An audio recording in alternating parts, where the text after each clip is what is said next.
Selamat berjumpa kembali dengan Cerbung Bersuara. Duhai Cintaku, episode yang ke-7. Pendengar, di episode kali ini sebuah judul kecil kami tampilkan, terjepit kebohongan. Nah, dua kekasih atau tepatnya dua pasang kekasih, Ara dan Hindra, Rama dan Erlina, mereka masing-masing bersahabat. Tetapi pada kenyataannya, mereka saling berbohong. Kalau satu kebohongan, pastinya harus ditutupi dengan kebohongan yang lain. Itulah yang menjadikan hati lara dan pedih.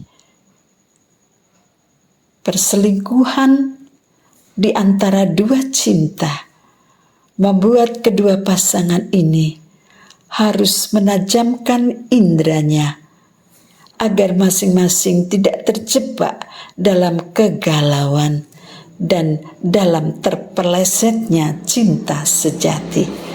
Baiklah pendengar, ingin mengakhiri kisah cinta ini, terus bagaimana? Ya, ikuti saja cerita ini hingga tuntas. Selamat mendengarkan.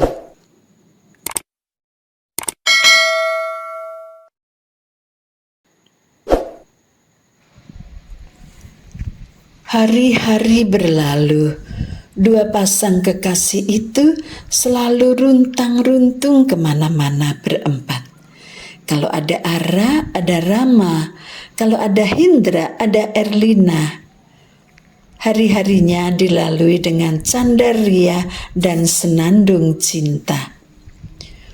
Hubungan mereka berlangsung hingga mereka lulus SMA. Secara kebetulan, mereka berempat diterima di universitas ternama di Yogyakarta. Cuma jurusannya yang berbeda. Rama dan Erlina mengambil jurusan hubungan internasional, sedangkan Hindra dan Ara di jurusan ekonomi sesuai dengan pilihan masing-masing. Berbeda fakultas tidak membuat mereka renggang dalam persahabatan. Mereka masih sering pergi bersama, khususnya ketika jadwal kuliah mereka sama-sama kosong. Tidak sulit bagi mereka untuk bertemu. Toh mereka di lingkungan kampus yang sama. Erlin, kamu sudah selesai kuliah belum? Tak samperin ya? Hindra diajak sekalian. Ini Ara juga bersamaku. 15 menit lagi, Andra. Ini belum selesai, tunggu sebentar. Erlin segera mengirim WA ke Rama. Mah, habis kuliah ini kita ditunggu Erlin dan Hindra di kantin fakultas kita. Oke bro. Mereka berempat makan siang di kantin fakultas ekonomi. Di kantin ini terkenal dengan sego pecelnya yang lezat tak tertandingi. Ditambah lagi bakwan jagung yang gurih dan renyah. Dengan lahapnya, mereka menikmati SGPC dan gorengan. Hindra dan Rama malah nambah nasi pecelnya. Ma, kalau dipikir-pikir kita ini lucu ya.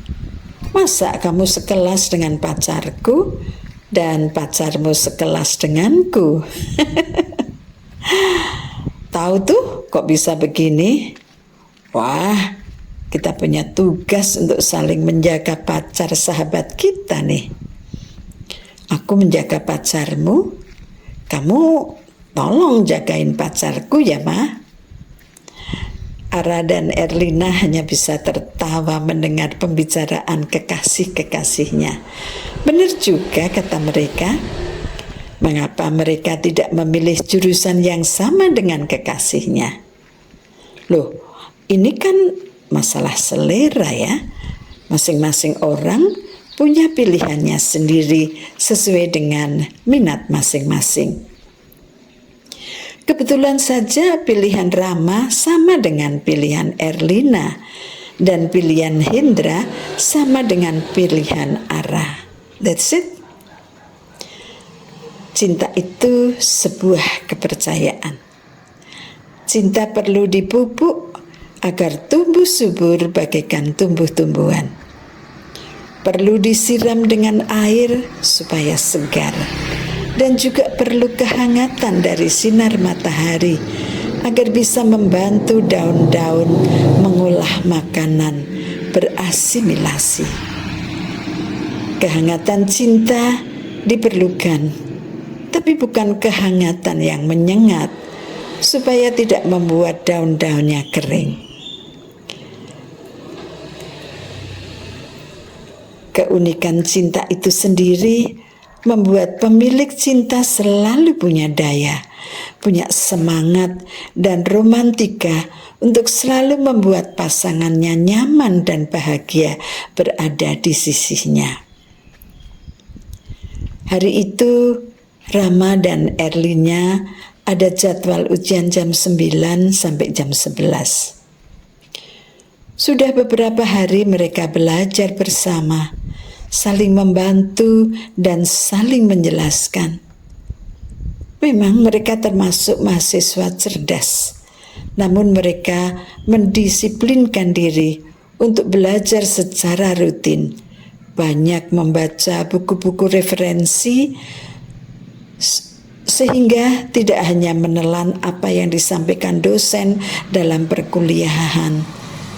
Rama dan Erlina juga sering terlihat bersama-sama di beberapa tempat di sekitar kampus Fakultas Ekonomi. Perpustakaan merupakan tempat yang paling sering mereka kunjungi bersama. "Mah, kita ke perpus yuk."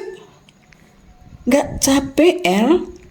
Ujian berikutnya kan masih 3 hari lagi.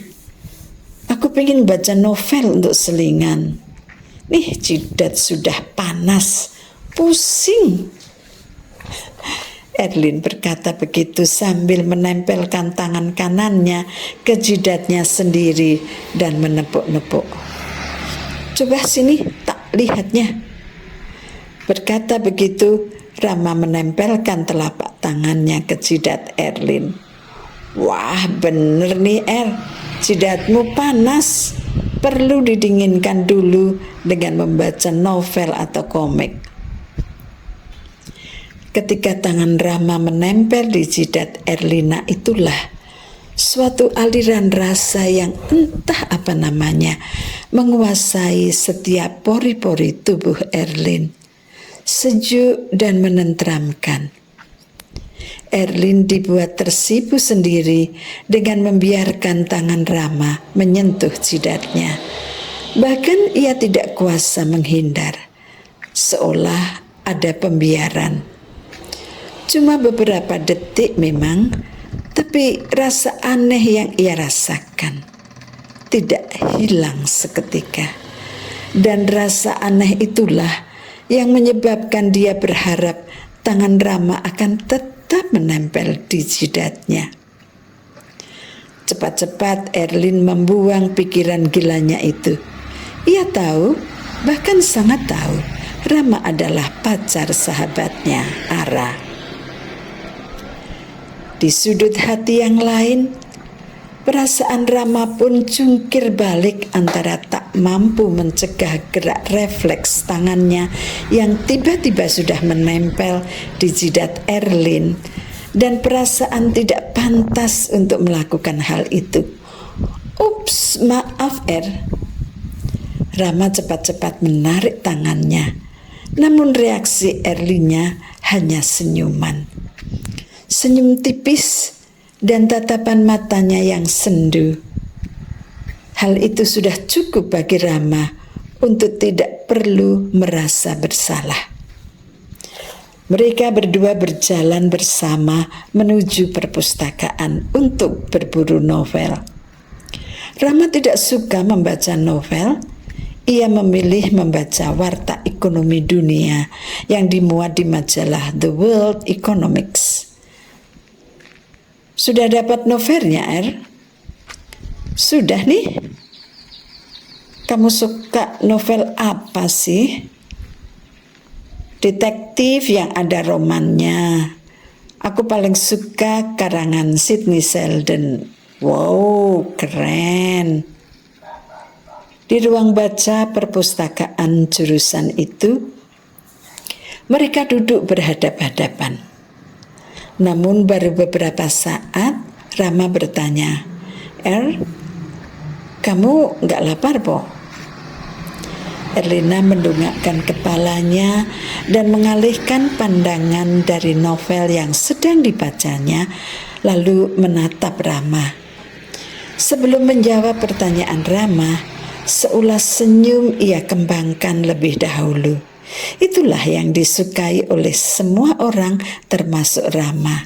Senyum manis yang selalu menghiasi bibir mungilnya. Mau maksi di mana, Mah? Aku telepon Ara dan Hendra dulu ya. Enggak usah lah.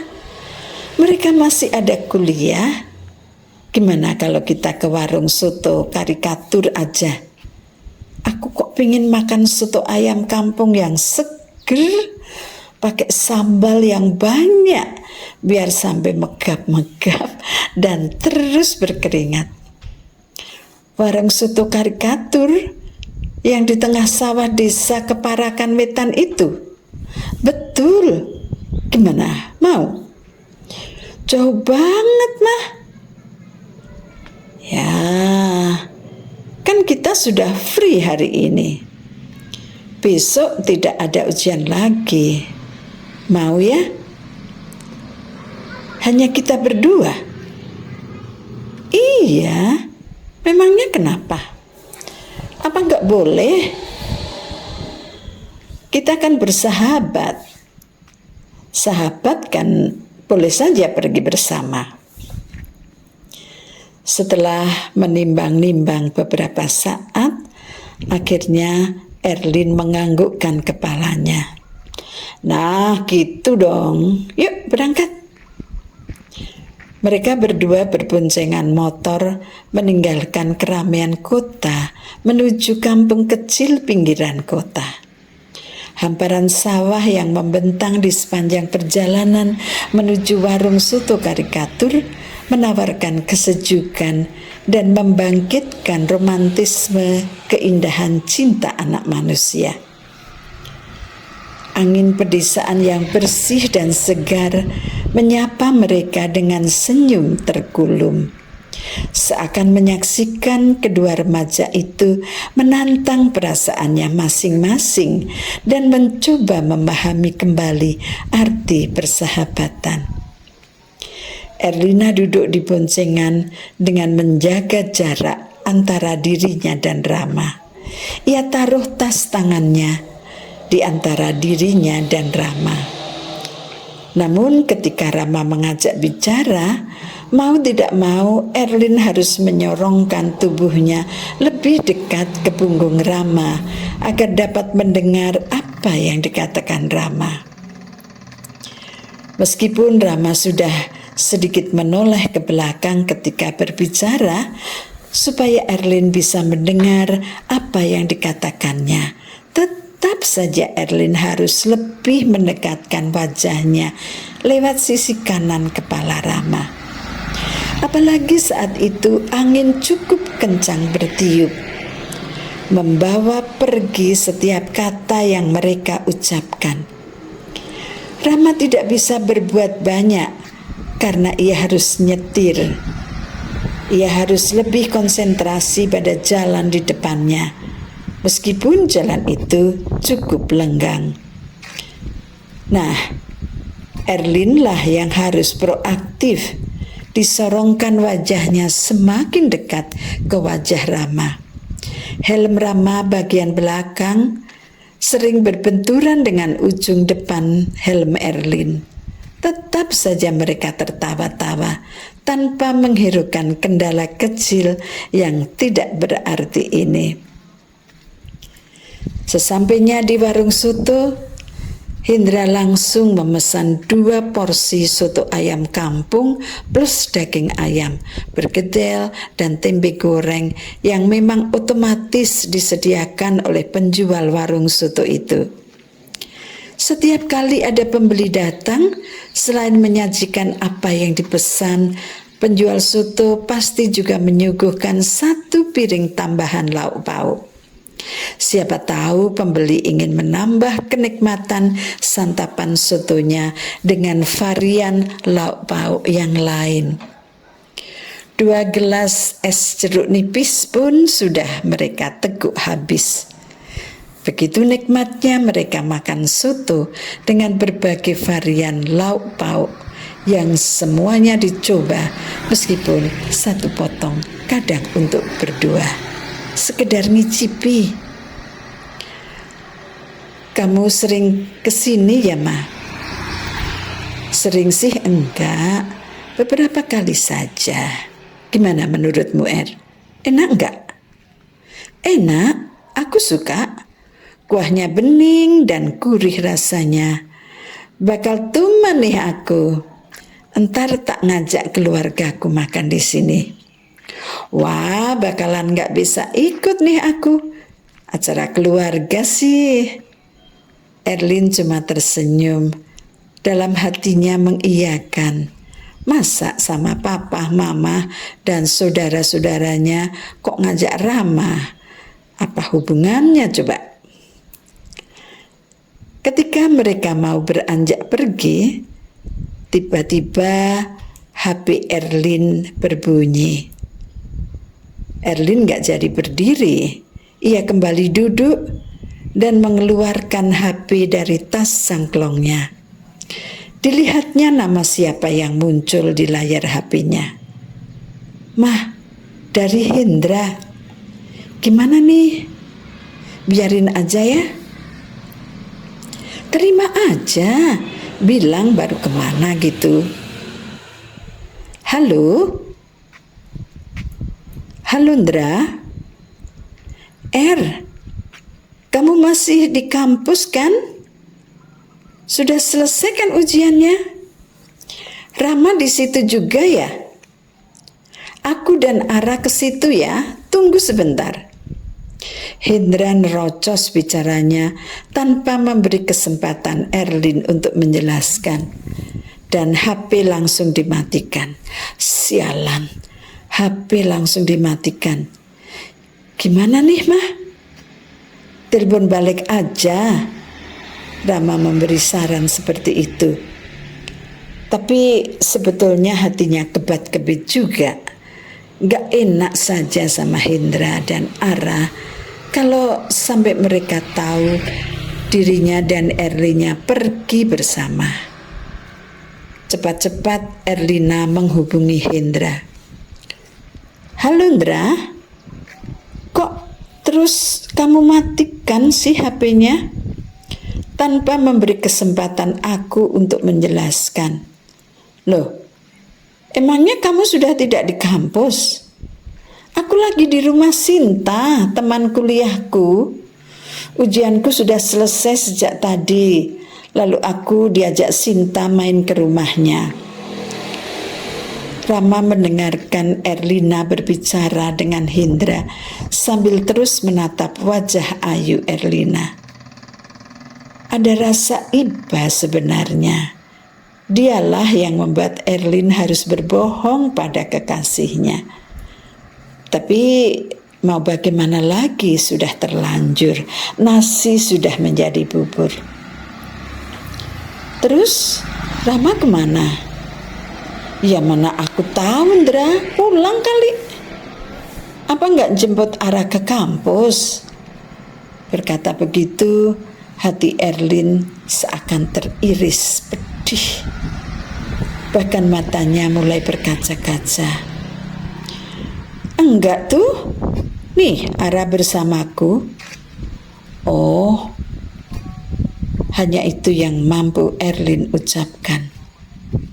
Tak lama berselang, handphone Rama yang berbunyi. Di layar tertera jelas nama siapa yang memanggil. My love. Itulah kata yang muncul. Sebutan my love itulah yang diberikan Rama untuk kekasihnya Ara. Rama membiarkan panggilan itu bukan karena apa-apa. Ia tidak siap dengan alasan yang harus dikatakan pada Ara. Mereka berdua berjalan menuju motor yang diparkir di depan warung. Dan nada panggilan itu berbunyi dan berbunyi terus. Pendengar, sebuah cerita yang mengangkat kisah cinta dua pasangan, Erlina dan Hindra, Rama dan Ara. Namun selanjutnya, Rama dan Erlina seolah-olah saling jatuh cinta. Mungkinkah mereka mengkhianati cinta sucinya masing-masing? Duh, betapa nestapanya hati mereka jika tahu bahwa pasangannya jatuh cinta pada pasangan sahabatnya. Ikuti terus cerita bersambung berikutnya yang akan tampil tidak lama lagi. Nah, selesailah sudah edisi kali ini. Terjepit cinta. Pendengar, terima kasih telah mendengarkan Cerbung Bersuara ini. Sampai jumpa di edisi berikutnya. Tuhan memberkati.